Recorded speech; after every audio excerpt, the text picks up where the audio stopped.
The desert sun didn't just beat down. It was a hammer, pounding the Arizona territory into a cracked, unforgiving anvil. A lone rider named Jackson Hayes pushed his horse through the shimmering heat, a ghost of dust trailing behind him. But Jackson knew the real ghosts weren't far behind. His face was a roadmap of 45 hard years, streaked with sweat and dried blood. A dark crimson stain blossomed on his shoulder, a grim flower on his once white shirt. He couldn't stop, not with the cavalry on his trail. The horse was failing, her breath coming in ragged bursts. In the distance, a rocky outcropping promised shade. It was their last chance. Then he heard it, the thunder of hooves. He turned in the saddle, pain screaming through his shoulder. A dust cloud on the horizon, getting bigger, getting closer. For 20 years, he'd outrun his past. 20 years of drifting, of never staying put. But time, it seemed, had finally caught up. The rocks were his only hope. He urged his mare into a narrow canyon, the high walls offering a sliver of shade. He dismounted, collapsing against the cool stone as the world spun around him. A small spring trickled from the canyon wall. Life. He let his horse drink, listening as the hoofbeats of the cavalry patrol faded in the distance. They had missed him. For now. He tore a strip from his shirt to rebind the bullet wound, and his eyes fell on the faded mark on his forearm. A snake wrapped around a dagger. The mark of the 7th Special Scouts, an elite unit tasked with hunting Apaches, a permanent reminder of his greatest shame. He traced the faded ink, and the memories came flooding back. Screams in the night, the smell of burning lodges, the faces of women and children. The day he turned his gun on his own soldiers. The day they called him a traitor. The heat, the blood loss. It was too much. As his vision tunneled to black, strange whispers filled his mind. Apache words, ancient words about blood and destiny he shouldn't understand. His last thought before the darkness took him was that he was finally going mad. Cool water on his forehead brought him back. He blinked, his vision clearing, to reveal an old Apache woman, her silver hair braided with beads, her eyes sharp and knowing. "Drink," she said, pressing a wooden cup to his lips. The tea was bitter, herbal.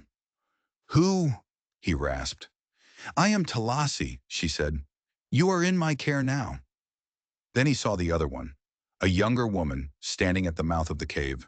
She watched him with pure, undisguised hatred. "And that is Ayana," Talasi said. "My granddaughter." Jackson tried to sit up, but a wave of pain and Talasi's firm hand pushed him back down. "Rest," the old woman commanded. But Ayana stalked forward, her movements silent and deadly like a mountain lion. "Show him no kindness, grandmother. Look." She grabbed Jackson's arm, twisting it to show the tattoo. "He is one of them, the butchers of Bear Creek." The name hit him like a physical blow. It was true. He had been there. He had tried to stop it. "I left," he said, his voice weak. "I couldn't. After how many died by your hand?" Ayana's voice was like ice. "My husband, my son, all gone because of men like you." "Enough, Ayana," Talasi's voice was soft, but it held an iron authority. "Blood calls to blood. He is part of us." Part of them? What did she mean? Before he could ask, a twig snapped outside. In a heartbeat, Ayana had a knife in her hand, melting into the shadows at the cave entrance. Talasi leaned close to Jackson's ear. "Riders have been tracking us. Not your soldiers. Different men. Worse men." Jackson's instincts took over. He reached for his gun belt. "How many?" "Two that we have seen." He forced himself to his feet, the world tilting. He staggered to the cave entrance, revolver in hand. A flash of metal glinted from behind a boulder. He fired. A cry of pain answered him, but a second attacker returned fire. Bullets screaming off the rocks around him. He dove for cover, pain exploding in his shoulder. Suddenly, Ayana was beside him, a bow in her hands. An arrow flew, silent and true. A gurgling cry echoed from the darkness. "Behind you!" Talasi's warning came from the cave. Jackson spun just as a third man lunged from the shadows, a knife flashing. Without thinking, words exploded from Jackson's throat. Apache words. A war cry he had no business knowing. His bullet found its mark. The man crumpled to the ground. Silence. He turned to see both women staring at him, their faces masks of pure shock. "How did you—" Ayanna couldn't finish. "I don't know," Jackson said, just as bewildered. "I don't know how I knew those words." Talasi stepped forward, her eyes never leaving his face. "The blood remembers," she whispered, "even when the mind forgets." She reached out and touched his cheek. "Your mother was Apache," she said. "My cousin's daughter." The world stopped. "That's not possible," he breathed. "My mother, she never said—" "She hid her heritage to protect you," Talasi said. "In your world, mixed blood is a dangerous thing." Jackson staggered back, the revelation hitting him harder than any bullet. It all made sense now. His skill at tracking, the strange dreams, the inexplicable pull he'd always felt toward this land. He wasn't just a white man. He was a man of two worlds belonging to neither. Ayanna hadn't lowered her bow. "This changes nothing. He still rode with the butchers." "And left them when he saw the truth," Talasi countered. "The spirits have guided him to us for a reason." Her words were cut short by the sound of more horses. "We must move," Talasi said urgently. "Now!" Jackson holstered his revolver, his mind reeling. But survival came first. "My horse is too weak," he said. "We have two hidden in the next canyon," Ayanna said, her voice still laced with suspicion. "If you can ride," he nodded, though his wound was bleeding again. As they gathered their few supplies, Talasi gripped his arm. "You were meant to find us, Jackson Hayes. The blood calls to blood, and now you must help us reach the Valley of Souls." "What's in this valley, Archum?" Jackson asked. Talasi's eyes looked past him, to something distant and unseen. "The future of our people," she said, "and perhaps the beginning of your past." They rode through the night, a strange trio bound by secrets and survival. Jackson shared a horse with Talasi, the old woman's frail body surprisingly steady behind him. Ayanna rode ahead, a silent scout against the moonlit rocks. His Apache heritage. The words echoed in his mind, rearranging the entire story of his life. "How did you know who I was?" he asked Talasi. "I have dreamed of you," she replied, her voice a low hum against his back. "The spirits showed me a man of two worlds, a shield who would come when we needed him most." "I'm no shield," Jackson said bitterly. "I couldn't even save the people at Bear Creek." "Yet you tried," she said simply, "and that is why you are here now. The spirits offer a chance to balance what was broken." Suddenly, Ayanna raised a hand, signaling them to stop. She slipped from her horse and crept to a high ridge. When she returned, her face was grim. "Riders," she said. "6, maybe 7, following our trail. Not cavalry," she added. "Prospectors, or bounty hunters." Jackson's tactical mind took over. "We need a defensible position." "There is a place," Talasi said. "An old hunting camp in a box canyon. The entrance is narrow, but there is a secret way out, through the high rocks." It was their best chance. They pushed their tired horses, the need for escape overriding the need for rest. They reached the box canyon as the moon began to set, its entrance a thin black slit in the towering stone walls. Inside, it was a natural fortress. A spring fed a clear pool. Ancient pictographs decorated the walls. "We rest here until dawn," Talasi said, sliding from the horse. While Ayanna built a small, smokeless fire, Talasi tended to Jackson's wound. "You carry many wounds," she observed, applying a poultice of crushed herbs. "Not all of them visible." He watched Ayanna across the fire. "Your granddaughter hates me." "Ayanna has lost much," Talasi said. "Her husband and son were killed at Bear Creek." She paused, her eyes clouded with a deeper sorrow. "Only her brother survived, or so we thought." "Her brother?" "Nahali," Talasi whispered. "We believed him dead, but I have seen him in visions. He lives, but his spirit is twisted. He guides the men who hunt us now." The betrayal was a physical blow. Her own brother? The soldiers captured him. They broke him. Now he serves a man named Callahan, who seeks what we protect. The name hit Jackson like a fist. Major William Callahan, his former commanding officer, the architect of the Bear Creek massacre, the man who had sworn to see Jackson hang for his treason. "What could Callahan want from you?" Jackson asked, though he already knew the answer would be something dark. He believes we journey to find gold, Talasi said with grim amusement. What we seek is far more valuable. Ayana approached, her expression guarded. We should post a watch. I'll take the first shift, Jackson offered. You can barely stand, Ayana countered. I will watch. As she moved to the canyon entrance, Talasi smiled. She begins to accept you. I doubt that. Now, Talasi said, her voice growing serious. You must know why we journey to the Valley of Souls. I am the memory keeper of our people. I hold our history, our ceremonies, our sacred knowledge. And I am dying. Jackson stared at her, the pieces clicking into place. Every 50 years, the knowledge must be passed to the next generation. Ayana is to be the next. The ceremony must happen at the Valley of Souls during the blood moon, in 7 days. If we fail, our people lose their soul. Callahan, led by Ayana's own brother, was hunting them for a treasure that didn't exist, to stop a ceremony he didn't understand, a ceremony that was a race against time. Why trust me with this? Jackson asked. Talasi reached out, tracing the lines on his face. Because the spirits have shown me you are the shield that will protect the flame, and because, Jackson Hayes, you have been searching for your place in this world for too long. Perhaps it is time you found it. The old woman closed her eyes and was instantly asleep. Jackson stared into the dying embers. His world turned upside down. Part of him wanted to run. This wasn't his fight. But another part, a part he thought had died at Bear Creek, felt the first stirrings of purpose in 20 years. He looked at Ayana, a lone silhouette guarding the canyon entrance, a woman who had lost everything but still fought to preserve the soul of her people. Maybe Talasi was right. Maybe it was time to stop running. Maybe it was time to fight. The next morning, Jackson made his choice. I'll help you get to the valley, he told Ayana as she filled their water skins at the spring. She looked at him, searching his face for deception. Why? Because Callahan needs to be stopped, he said, and because I'm tired of running from who I am. For the first time, her expression softened. Purpose gives strength when all else fail, she said. She paused. But can you still shoot with that shoulder? In answer, Jackson drew his revolver and shot a pine cone off a ledge 50 yards away.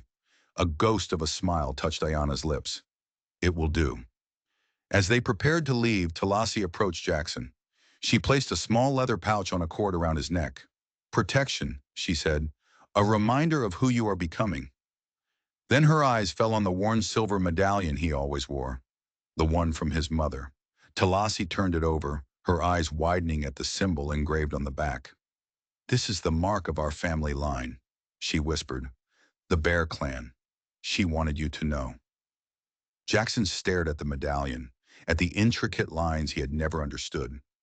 All these years he had carried his heritage around his neck, a secret kept even from himself. They rode out into the growing light, a newfound hope warming him against the desert chill. They pushed through a blackened wasteland of jagged lava fields, the difficult terrain slowing their pace. It was here, surrounded by the harsh, honest landscape, that Talasi told him more. His mother had been disowned by her family for loving a white man. Only Talasi had kept contact, in secret. She had searched for Jackson after his mother's death, but he had already vanished into the army. Even if you had found me, Jackson said, the truth of it a bitter pill, I would have seen you as the enemy. I was trained to. The memory of Bear Creek rose again, raw and painful. We were told it was a war party's base camp. It was families, women, children. When I realized I tried to stop it, I turned my gun on Callahan. And some escaped because of you, Talasi said quietly. My own son told us of a white soldier who fought his own kind. He was with Ayana's boy. The revelation was a gut punch. His actions that day, his one act of rebellion, had saved the son of the very woman who now despised him. It wasn't enough to save her husband, but it was something, a flicker of light in a sea of darkness. As they reached a high ridge, Jackson saw it, a faint dust cloud in the distance. They were being followed. Callahan, Ayana said, her voice hard, and my brother. We need a place to make a stand, Jackson said. There is a place, Talasi said, her voice growing faint. The long ride was taking its toll. The maze, a labyrinth of slot canyons. It will hide us. They descended into the maze, a disorienting world of twisting red stone. Talasi guided them with an uncanny sense of direction, pointing out symbols carved into the rock, a secret map for her people. But the voices echoed from behind them. They had been followed into the labyrinth. Nahale?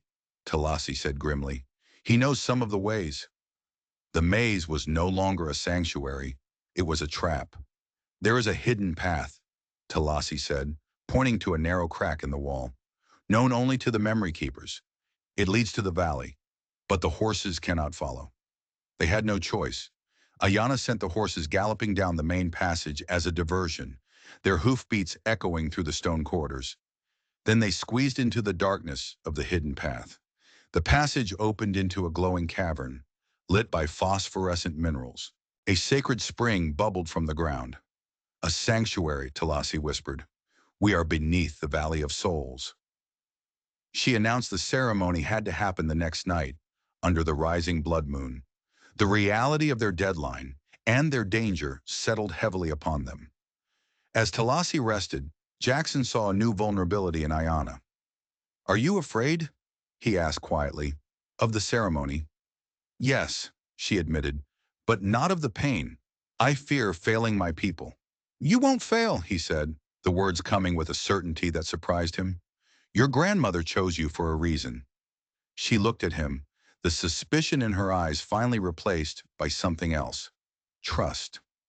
They emerged from the passage into the Valley of Souls, a breathtaking landscape of towering stone sentinels and ancient juniper trees.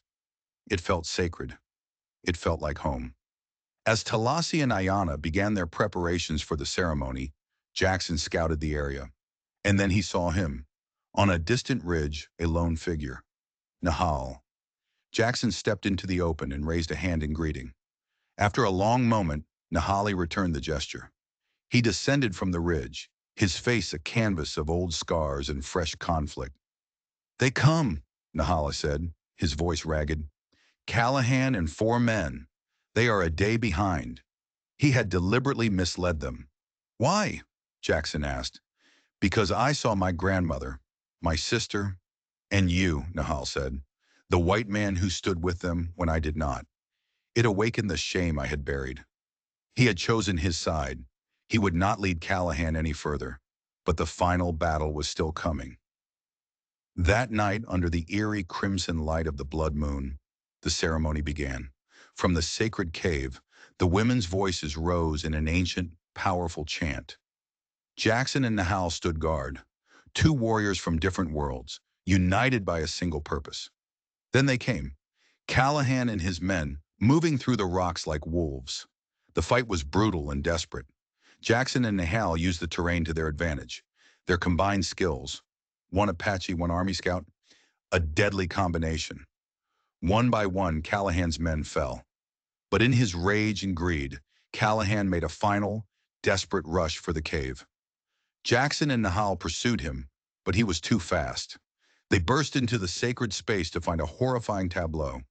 Callahan stood over the 2 women, who were deep in their ceremonial trance. His revolver was aimed at Talasi's head. Where is it? He screamed, his eyes wild with madness. Where is the gold? There is no gold, Jackson yelled. Lies! Callahan spat. Jackson lunged, throwing himself in front of Talasi. At the same moment, Nahali tackled Callahan from the side. The first shot went wild, ricocheting off the cave ceiling. Callahan recovered, swinging the gun toward Jackson. Time slowed. Then the second shot rang out. Jackson felt no pain. He looked down to see Nahal standing in front of him, a dark stain spreading across his chest. He had taken the bullet meant for Jackson. With his last ounce of strength, Nahal grappled Callahan to the ground. Jackson was on them in a flash, wrenching the gun away, his fist connecting with Callahan's jaw in a blow that ended the fight for good. He knelt by Nahal, but it was too late. The wound was mortal. Brother, Nahal whispered, his eyes finding Ayana's. She had been jolted from her trance and now knelt beside him, tears streaming down her face. Forgive me. I forgive you, she cried, clutching his hand. You have returned to us. A peace settled over Nahal's features.